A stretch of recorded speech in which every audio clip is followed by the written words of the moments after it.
So first up, we're going to talk to you about The Last House on the Left. Now, Wes Craven's film is considered an exploitation classic. This is going to be kind of spoilery, but if you've seen the trailers, you basically know what happens. I mean, this is not a plot-heavy film. It's basically a classic of rape and revenge, where you have these three individuals that impose their evil ways on some young, innocent teenage girls, and then the girl's family strikes out for revenge later on. The remake is pretty much wearing the same kind of skin that Wes Craven's original has, but the subtext has changed slightly. So the story of The Last House on the Left remake tells the story of two young teenage girls. They go out, they meet a young guy, they're having some fun. They agree to go back to his hotel room because he says that he's got some killer stash or killer weed, marijuana, whatever you want to call it there. So they go back and they're partying with him. Little do they know that his dad is coming home, and he's got his crazy brother with him and his crazy girlfriend. This, of course, is Krug and Frank and Sadie, who come home, and they decide, well, since these girls are here, we might as well just have a little fun with them. And they basically start abusing them and rape them and kill them, and not necessarily in that order. Then they make their way out into the woods, which is where all this stuff happens. Fortuitously very close to the girls' summer home, which is the last house on the left of the title, because it's this isolated house out, near the lake. So what happens is the killers end up actually finding their way to this house, looking for shelter. They're trapped in a storm. The parents, unbeknownst to them, that these guys have just committed this violence on their young daughter, welcoming them into their house and offer them shelter. And then, of course, when they do realize what happened, they strike out and want revenge. So the acting in the film is pretty solid. If you compare it to the original Last House on the Left, the character of Krug, as played in the new film by the actor, I can't remember his name, so all apologies to him, but he did a good job, but he is in no way, shape, or form a patch on the original Krug, which was played by David Hess in Wes Craven's film. David Hess is just so much more sinister and more imposing of a figure, and he just seems so much more evil. I mean, he really brought that character to life. In this, the guy is serviceable. He does a good job. All the actors are good. I think probably the victims did a better job in this movie. I don't mean to say they did a better job to imply that the performances of the original cast were subpar in any way, because they weren't. It's just that they were cast in a very, very sympathetic light. I don't know.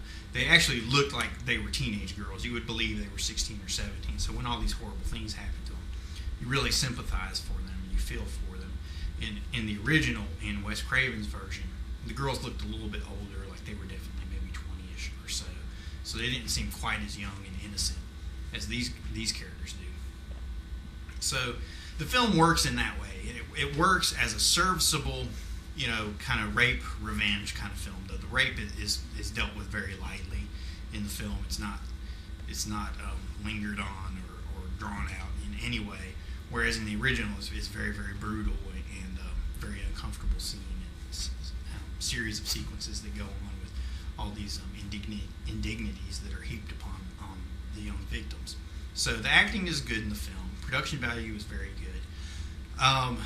Effects-wise, there's some really cool kills and moments in the film. There's a lot of blood, just a lot of good practical effects. There may be a few things that are augmented through CGI, but not too much. So it's not bad in that way. The direction is good. It's kind of artful at moments. The film moves along at a pretty quick pace. Events happen pretty quickly. You meet the parents, you meet the girls, they meet the bad guys, things start happening, and then they meet their ultimate eventual end. So you're just kind of carried along by the events. The camera, the direction it's good. It tells the story in a good workmanlike fashion, but there's also a little bit of artiness to it. There are some moments where it kind of lingers, and we let the gravity of the events kind of settle in. If you want to run down the Streebo slasher stats, let's see. We've got multiple breast shots, all courtesy of the girl that plays Sadie, who comes off as both stunning and skanky at the same time, which is always a good combination. The two teenage girls we actually don't see naked, which I guess is a good thing for some people and a bad thing for others. I'll let you decide which one you are on your own. Let's see, we've got hammer blows to the head. We've got, gratuitous car accidents. Of course, there's the rape scene.